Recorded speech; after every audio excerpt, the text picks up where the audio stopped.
Hello प्यारे बच्चों, कैसे हो आप सभी। उम्मीद करती हूँ आप सभी स्वस्थ होंगे। आज हम कक्षा 8वीं का SAT सेट 1 का पेपर सॉल्व करेंगे। तो विषय है ड्राइंग। हम इसको देखते हैं बेटा। सबसे पहले तो आप निर्देश देखें। सभी प्रश्न अनिवार्य हैं, यानी कि इस पेपर के अंदर कोई भी चॉइस नहीं दी गई है। सभी प्रश्न आपको हल करने हैं। इसके बाद दूसरा नंबर देखेगा। प्रश्न संख्या 1 से 8 तक प्रत्येक प्रश्न 1 अंक का है। प्रश्न संख्या 9 और 10 प्रत्येक प्रश्न 2 अंक का है तथा प्रश्न संख्या 11 8 अंक का है। तो ये चीज़ आपको क्लियर हो गई कि 1 से 8 तक जो है 1-1 नंबर वाले प्रश्न हैं। 9वां और 10वां प्रश्न 2-2 अंक के हैं और 11वां जो प्रश्न है वो 8 अंक का है। तो 1 से 5 तक सही उत्तर पर टिक का निशान लगाएं। जो प्रश्न संख्या 1 से 5 है उस पर हमें टिक मार्क करना है। 4 ऑप्शन दिए गए हैं, तो जो ठीक उत्तर है उसके ऊपर हमें टिक करना है। तो आइए शुरू करते हैं हम अपना पेपर सॉल्व करना। तो प्रश्न संख्या 1 हम पढ़ते हैं। दिशात्मक शेडिंग विधि मुख्यतः क्या प्रदर्शित करने के लिए प्रयोग की जाती है। नंबर 1 क बाल, ख घास, ग लहरें, घ सभी। तो दिशात्मक विधि के अंदर आपको पता है स्ट्रोक्स लगाए जाते हैं, और जब हम स्ट्रोक लगाते हैं तो उससे हम एक दिशा दिखा देते हैं, दिशा को प्रदर्शित करते हैं। तो ये तीनों ही दिखाए जाते हैं, बाल घास लहरें। तो इसका उत्तर होगा घ। इसके बाद हम दूसरा प्रश्न पढ़ते हैं। हरा संतरी रंग मिलाने से रंग प्राप्त होता है।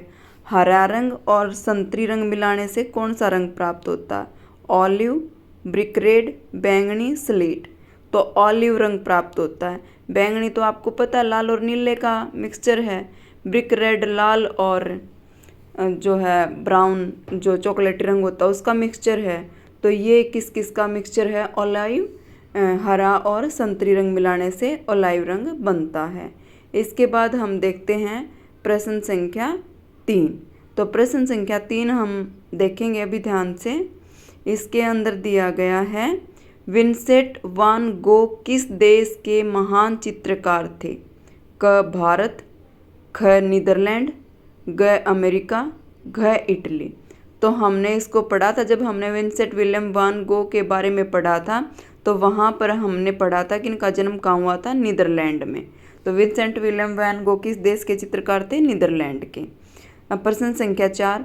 गुब्बारे से लैंप बनाते समय उपयोग होने वाली आवश्यक सामग्री क्या है। तो गुब्बारे से जब हम लैंप बनाएंगे सबसे पहले तो हमारे पास गुब्बारा होना चाहिए, फिर धागा और प्लास्टर होना चाहिए, फिर गोंद होनी चाहिए चिपकाने के लिए। तो इसका जो सही उत्तर रहेगा वह रहेगा घ।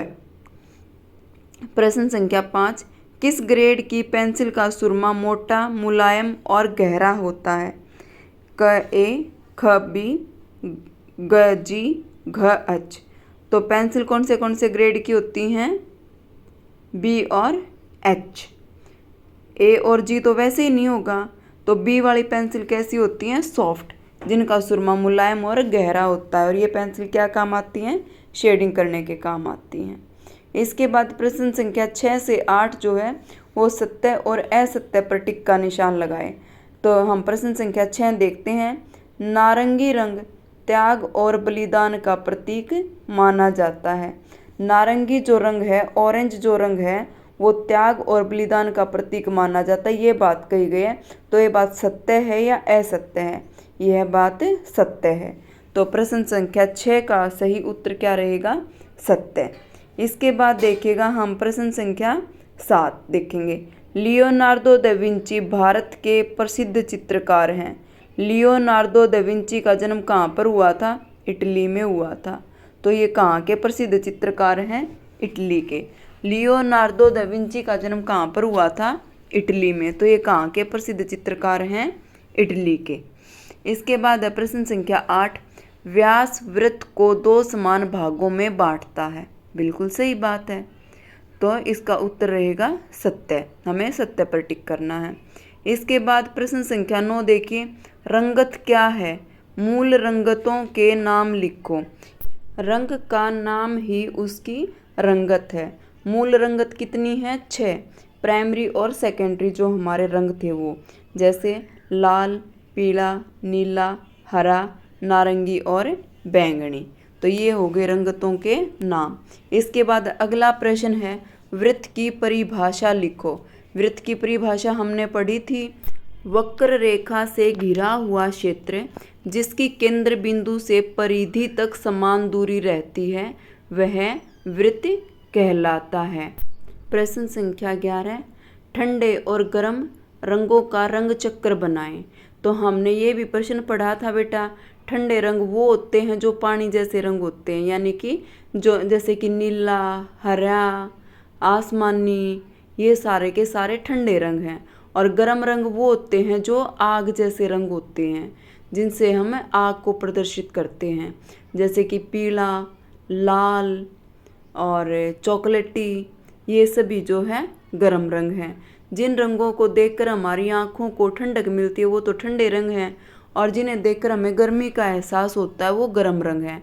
तो एक रंग चक्र बनाना है जिसमें आधे में तो ठंडे रंग भरने हैं और आधे के अंदर गर्म रंग भरने हैं।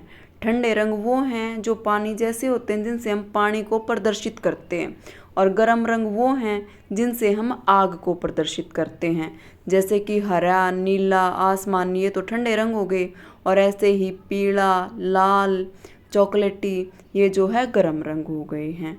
तो उम्मीद करती हूँ प्यारे बच्चों आपको ये प्रश्न पत्र समझ में आया होगा, और सभी बच्चे एक बार इसको ध्यान से देखें कि आप कितना ठीक करके आए हैं और कितना आपने गलत किया है, क्या क्या आपने ठीक उत्तर नहीं लिखे, कहाँ कहाँ आपने तुक्के मारे हैं। तो धन्यवाद प्यारे बच्चों, एक बार अपना प्रश्न पत्र चेक जरूर कीजिएगा ताकि आपको अपना खुद का पता चल सके। धन्यवाद बेटा।